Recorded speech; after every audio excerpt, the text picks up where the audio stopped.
Sign this resignation letter or we terminate you immediately. Those were the exact words. After 21 years of dedicated service, I was given 30 minutes to decide. I chose resignation, but I wrote my own version. One carefully crafted sentence. 5 days later, their corporate attorney called at 7:43 a.m. voice tight with panic. "Miss Vaughn, we need to discuss the precise language in your resignation letter."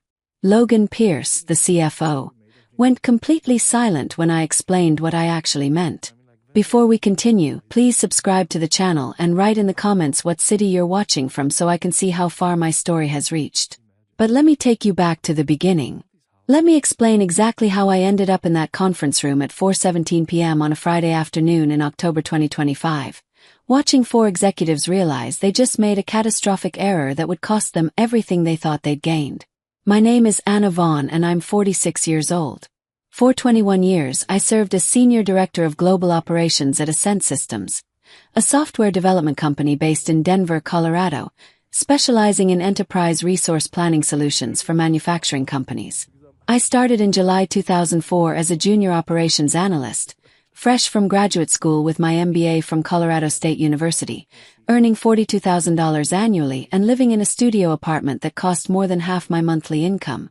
By October 2025, my annual compensation had reached $192,000 plus quarterly bonuses, comprehensive benefits, and stock options I'd accumulated over 2 decades.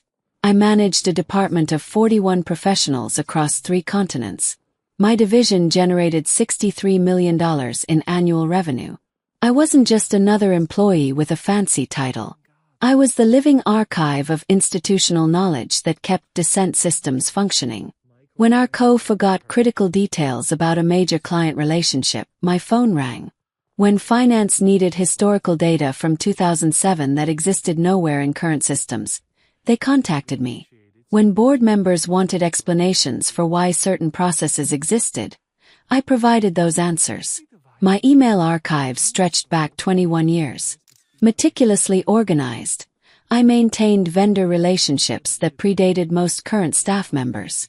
I understood contract negotiations that happened before half our management team even graduated college. For 21 years, I was absolutely indispensable until suddenly I wasn't. The problems began 8 months before that October confrontation. In February 2025, Ascent Systems was acquired by Dominion Corporate Holdings, a massive conglomerate valued at $11.4 billion that specialized in purchasing medium-sized technology companies, systematically eliminating expensive, experienced employees and replacing them with recent graduates who accepted far lower compensation without questioning anything. I'd witnessed this exact pattern destroy 3 competing companies in our industry over the preceding 18 months. I knew precisely what was coming. The acquisition playbook never varied. New management arrives making reassuring promises about stability and continuity. Then they systematically eliminate anyone earning above $130,000 annually, replacing them with fresh graduates making $68,000 who lack the experience to recognize they're being exploited. The acquisition finalized on February 14, 2025, Valentine's Day. How appropriately ironic. The new management team arrived February 22nd. Our new CEO was Cameron Walsh. Wait, I need to correct that. Our new CEO was Cameron Foster, age 35, Yale MBA. Previously an executive at a startup that burned through $40 million in venture capital before collapsing spectacularly. He possessed 0 practical experience in enterprise software operations. The CFO was Logan Pierce, 33 years old, formerly a senior consultant at Bain & Company, absolutely brilliant with financial modeling and Excel spreadsheets, but completely ignorant about how actual businesses operated on a daily operational level. The new SUA was Levi Coleman, 37, who'd been a vice president at Dominion Corporate for exactly 18 months and believed he understood everything about software companies because he'd once managed one for 8 months before it failed catastrophically. They scheduled a mandatory company-wide meeting for March 3 at 10 a.m. Cameron stood in our main conference room, a space I'd personally designed when we relocated to this building in 2013, selecting every piece of furniture, negotiating every equipment contract, even choosing the specific shade of gray paint for the walls, and delivered the standard corporate acquisition speech I'd heard nearly word for word from 3 other companies. "We're incredibly excited about this partnership," he announced with rehearsed enthusiasm that fooled absolutely nobody with real corporate experience. "Nothing fundamental is going to change. We deeply value your contributions. Your positions are completely secure. Together, we'll achieve unprecedented success." Dominion acquired Ascent specifically because of the exceptional talent here, and we're committed to preserving that culture and expertise. I'd heard this identical speech before, delivered with the same false sincerity. When executives promise nothing will change, it means everything is about to change dramatically. I began updating my resume that very evening at 10:23 p.m., sitting at my dining room table with a glass of red wine.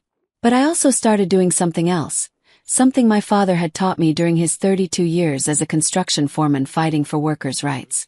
I started documenting absolutely everything. Every email exchange, every process document, every contract clause, every vendor agreement, every client relationship detail, every policy, every procedure, every conversation that seemed remotely significant. I backed everything up to 3 separate encrypted external hard drives that I kept at home using military-grade encryption software. I'd learned this crucial lesson from watching other companies get acquired and gut their experienced staff. They terminate you, immediately lock you out of all systems, and suddenly you possess zero proof of anything you accomplished or any leverage to negotiate reasonable terms. The termination started in March, exactly 4 weeks after the acquisition closed. On March 24th at 8:47 a.m., they fired 15 people, all over 42 years old, all earning more than $115,000 annually, all with multiple decades of experience.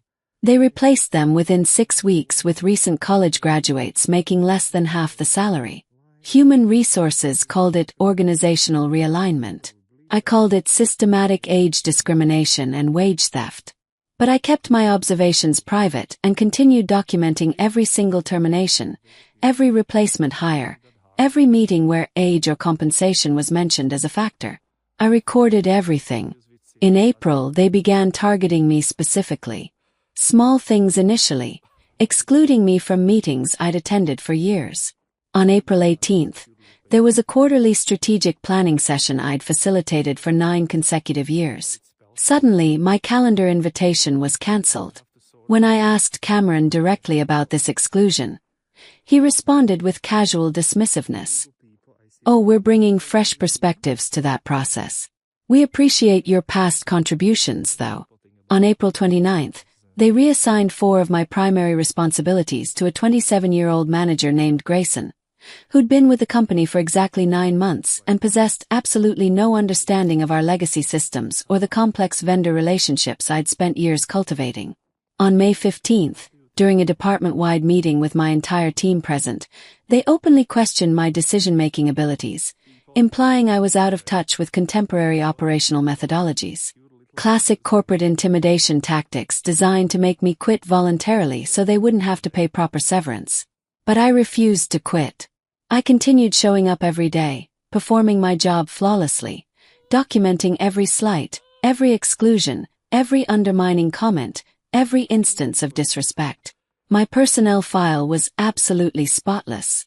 21 years of outstanding performance evaluations, 0 disciplinary actions, multiple recognition awards, including Operations Excellence in 2017, Leadership Innovation in 2019, and Distinguished Service Award in 2022.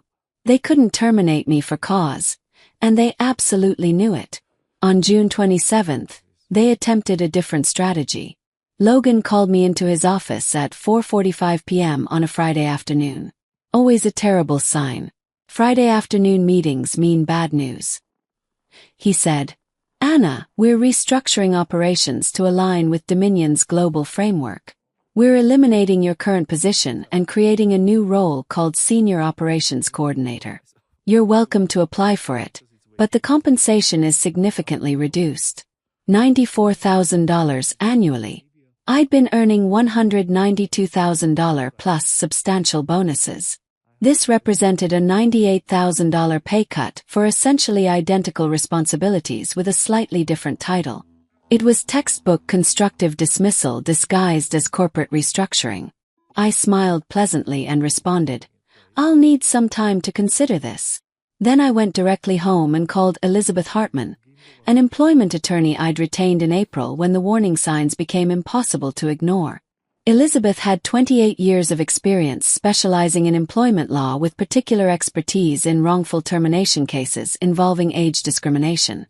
She'd represented over 180 employees in disputes with large corporations and maintained a success rate of 81%.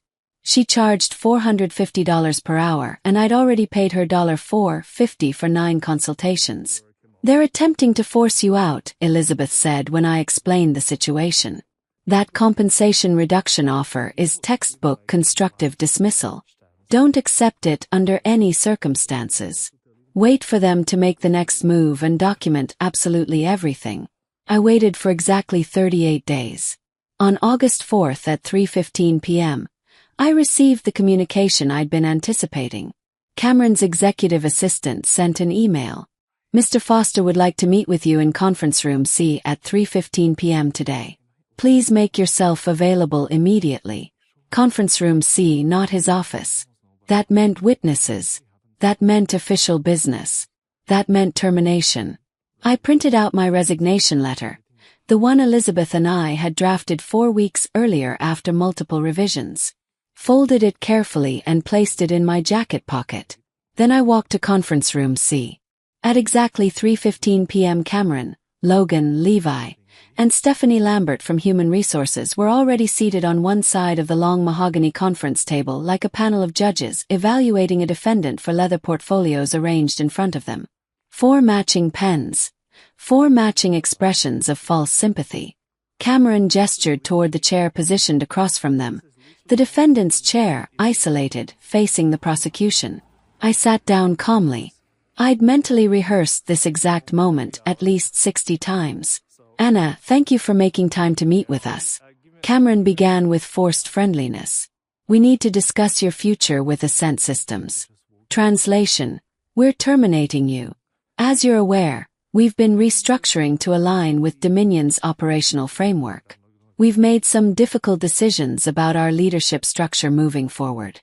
After extensive consideration, we've decided to move in a different direction with the operations role."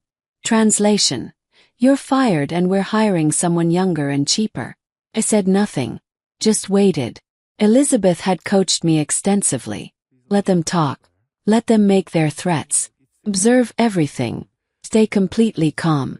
Logan jumped in, his voice dripping with false sympathy. "This is obviously a difficult situation, Anna.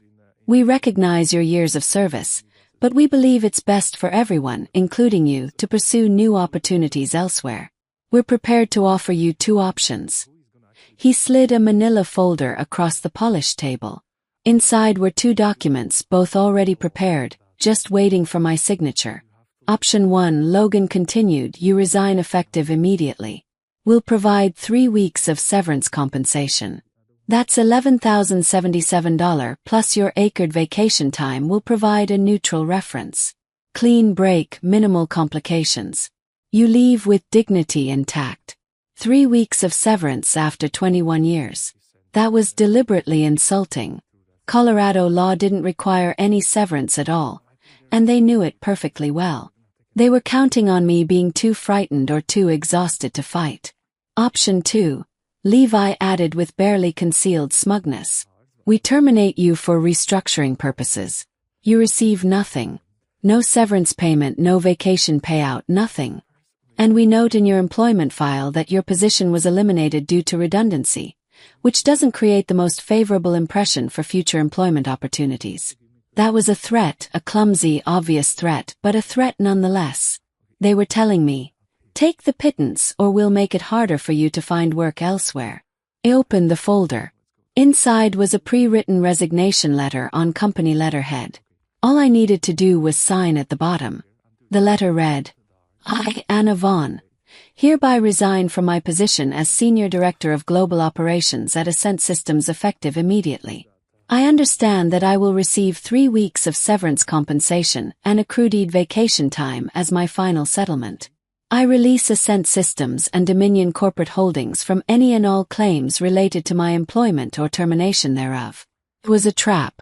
If I signed that document, I'd be waiving all my rights to pursue legal action for age discrimination, constructive dismissal, or wrongful termination for $11,077. I looked at all four of them. Young, confident, absolutely certain they'd backed me into a corner with no possible escape. Cameron checking his smartwatch. Probably had dinner plans at 6 p.m. Logan smirking slightly, clearly enjoying his perceived power. Levi leaning back in his chair like this meeting was already concluded and he'd won decisively. I thought about my father who'd spent 32 years as a construction foreman fighting for workers' rights, often against impossible odds. He taught me one critical lesson when I was 15 years old and got my first job at a retail store. Never sign anything without reading it 3 times. And never let people in expensive suits bully you just because they have fancy titles. You have rights, know them, use them. I'll resign, I said calmly. Relief flooded their faces immediately. Cameron actually smiled broadly. Excellent decision, Anna. Very professional of you. If you could just sign right here. I'll write my own resignation letter. I interrupted. The smiles faltered slightly. Well, we've prepared one that covers all the necessary legal. I'll write my own, I repeated firmly. Unless you're planning to dictate what specific words I'm allowed to use in my personal resignation letter. Cameron hesitated. He couldn't force me to use their letter without admitting this entire process was coerced. Fine, write your own. We need it by end of business today. 5 p.m. You'll have it within 1 hour, I said, standing up.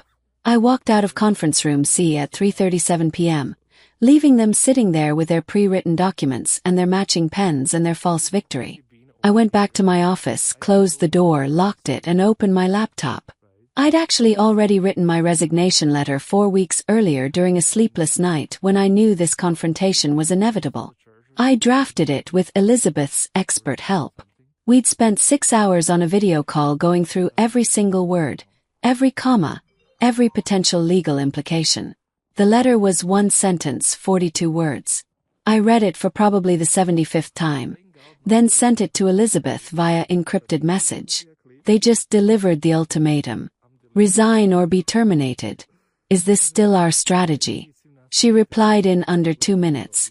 Perfect timing. Send it exactly as written. Don't add anything. Don't explain anything. Just that 1 sentence. Then wait. I printed it on Ascent Systems letterhead. I signed it with my full legal name in blue ink.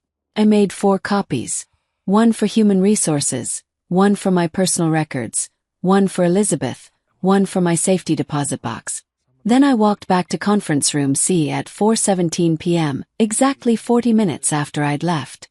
Cameron, Logan, Levi, and Stephanie were still there now with coffee cups in front of them, probably celebrating their perceived victory prematurely.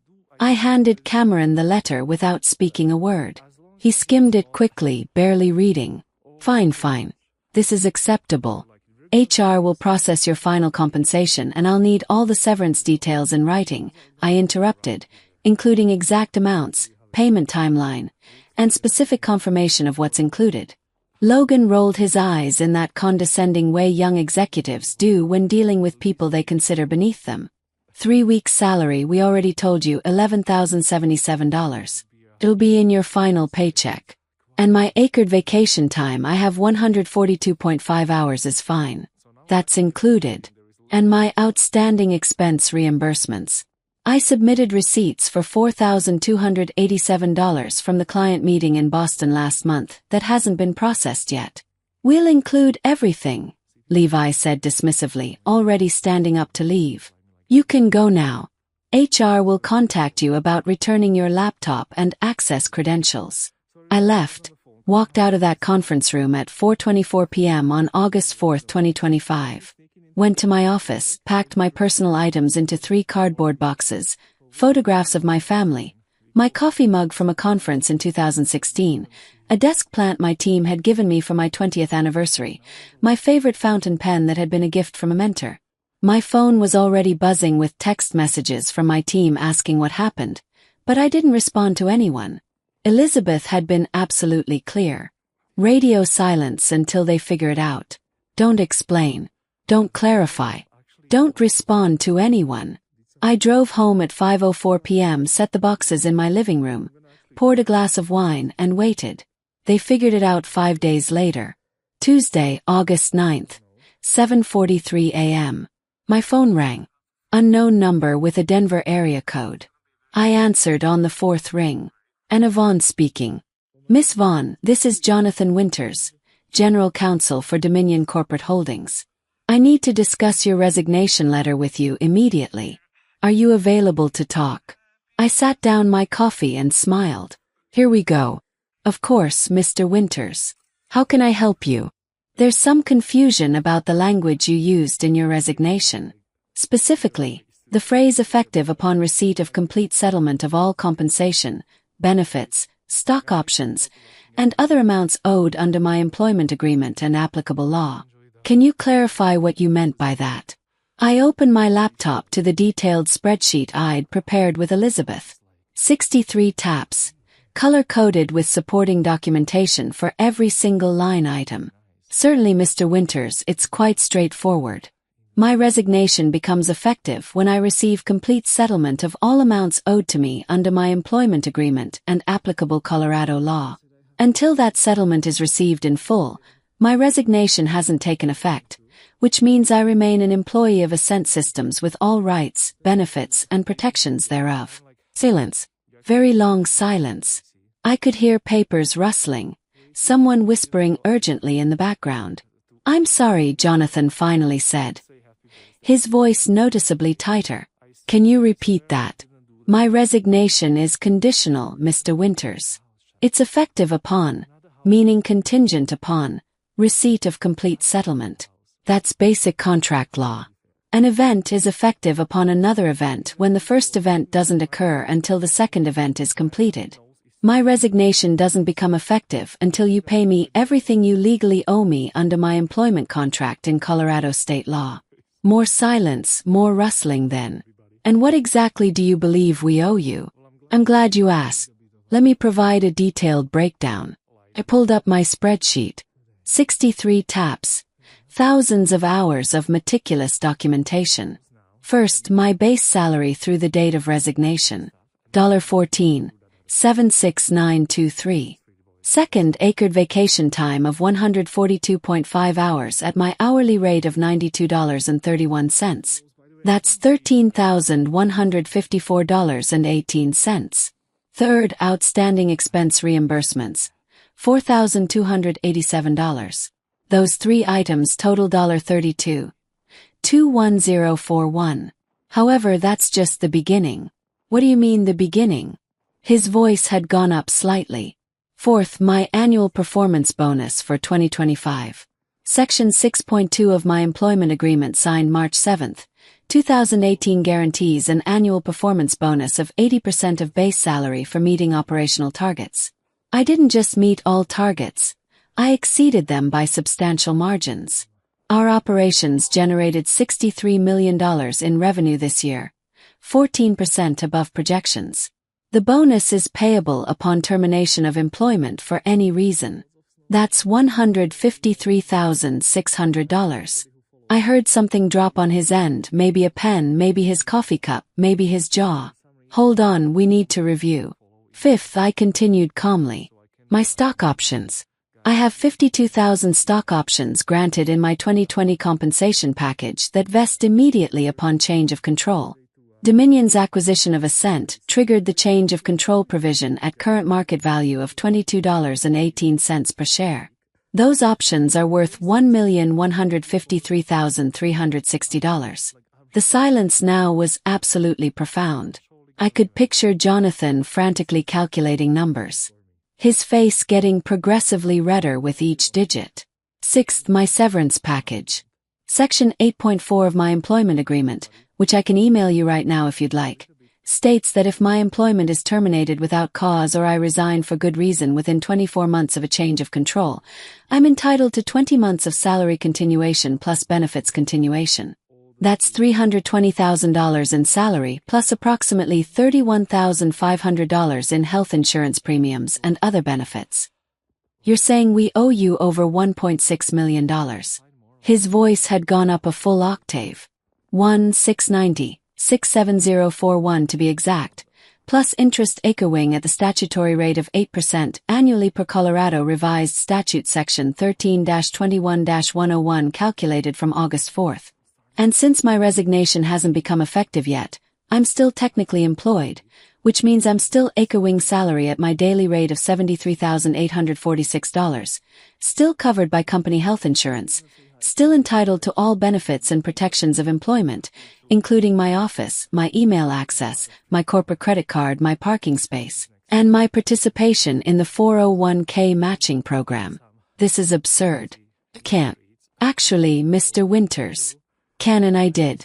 I consulted with Elizabeth Hartman at Hartman Employment Law. Perhaps you've heard of her. She's argued 4 cases before the Colorado Supreme Court on employment contract interpretation, winning all 4. She's reviewed my resignation letter extensively and assures me it's ironclad. Conditional resignations are perfectly legal in Colorado and have been upheld repeatedly in case law. You forced me to choose between resigning or being terminated. I chose resignation, but I made it conditional upon receiving what I'm legally owed. You accepted my resignation without reading it carefully. That's your mistake, not mine. We'll fight this in court. You absolutely should, I said pleasantly. Absolutely take it to court.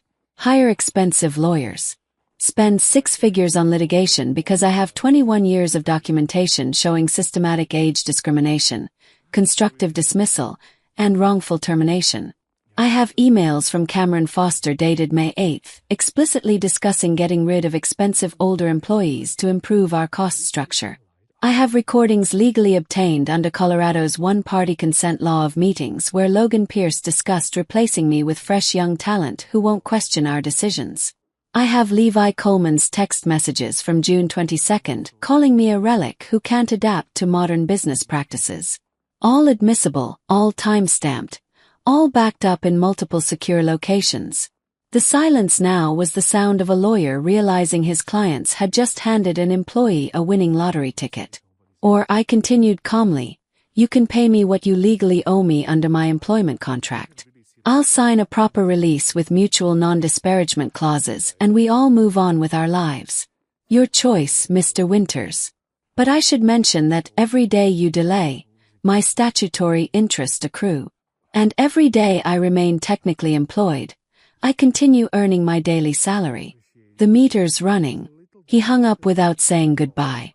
I poured myself another cup of coffee and waited. 3 hours and 42 minutes later my phone rang again. Logan Pierce. He was absolutely not calm.